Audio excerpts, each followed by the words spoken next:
बरसों से चले आ रहे बरतानी शासन को खत्म कर एक स्वतंत्र राष्ट्र भारत का जन्म हुआ था। और ये भारत भूमि एक देश, एक संस्कृति, एक आस्था, एक पहचान के रूप में तो अटूट रूप से सदा विद्यमान थी, है और रहेगी।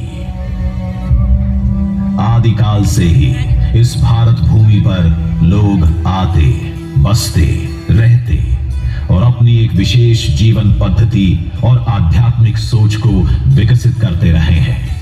साथ साथ सदियों से कलाओं के सर्जन और वर्धन में भी भारत जन अपनी एक अलग छाप छोड़ते आए हैं। फिर चाहे शिल्प हो या मूर्ति, चित्रकलाएं हो या नर्तन, नाटक, संगीत की प्रदर्श कलाएं।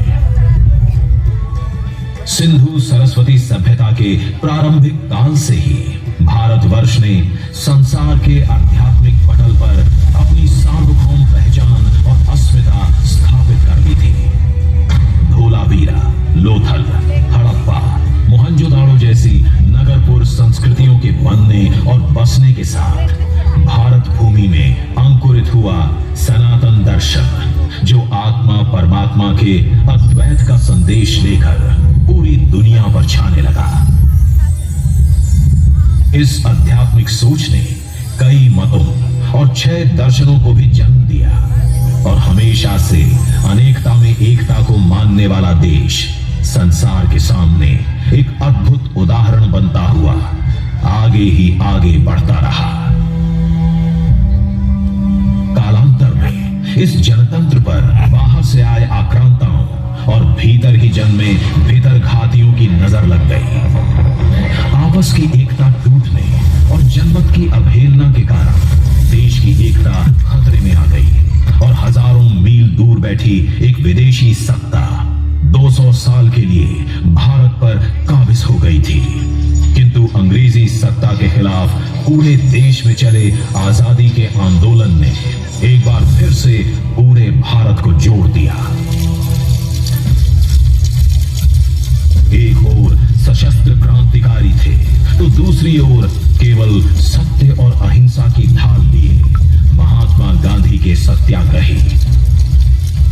एक ओर हिंदुस्तानी सिपाहियों की आजाद हिंद फौज को साथ लिए नेताजी सुभाष बोस थे तो दूसरी ओर आजादी का बिगुल बजा चुके जवान नौसैनिक।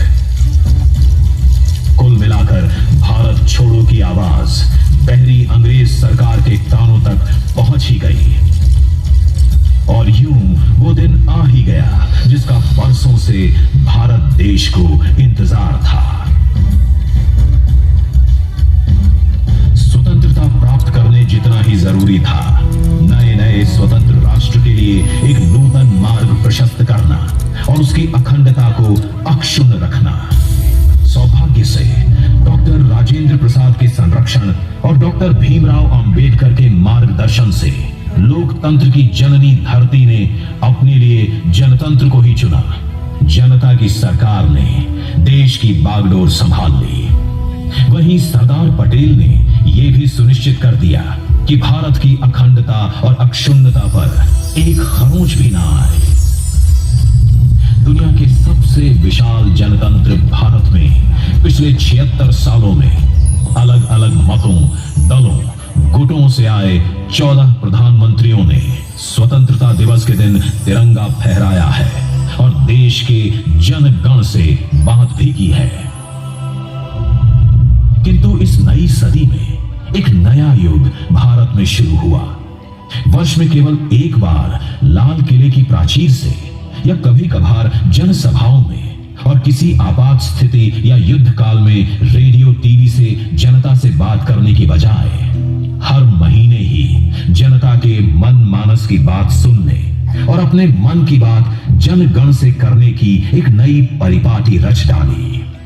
सन 2014 के मई माह में प्रधानमंत्री की शपथ लेने के 5 महीनों के अंदर ही प्रधानमंत्री श्री नरेंद्र मोदी जी ने यह समझ लिया था कि अभी तक देश में नेता तो माइक पर बारंबार बहुत कुछ बोलते आए हैं, किंतु जनता के दिल की बात सुनने और उनसे अपने देश की बात करने के अवसर और मंच बहुत ही सीमित होते हैं। इसीलिए 3 अक्टूबर 2014 को आदरणीय प्रधानमंत्री नरेंद्र मोदी जी ने एक नया काम शुरू कर दिया। रेडियो के जरिए देश की जनता से सीधे जुड़कर मन की बात करना।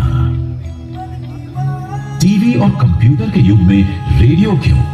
कुछ लोगों ने पूछा, किंतु माननीय मोदी जी जानते थे कि खेत में जुताई करता किसान, सियाचिन में देश की रक्षा करता जवान और सुदूर सागर में जाल फेंकता मछुआरा भी रेडियो से कभी दूर नहीं होता।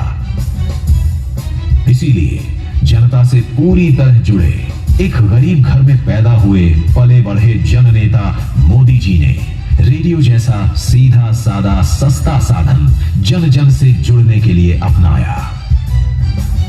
विशेष बात यह थी कि दूसरे राजनेताओं की तरह श्री मोदी ने एक तरफा केवल अपनी बात करने के लिए रेडियो जैसे माध्यम का प्रयोग नहीं किया, वरन उन्होंने जनसाधारण के दिल की बात को भी अपने कार्यक्रम के जरिए देश के सभी नागरिकों तक पहुंचाने का काम भी किया।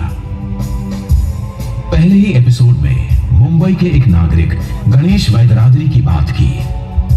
विजयदशमी में हम बाहर के रावण को मारने से अधिक अपने अंदर छिपे विकारों का दमन करें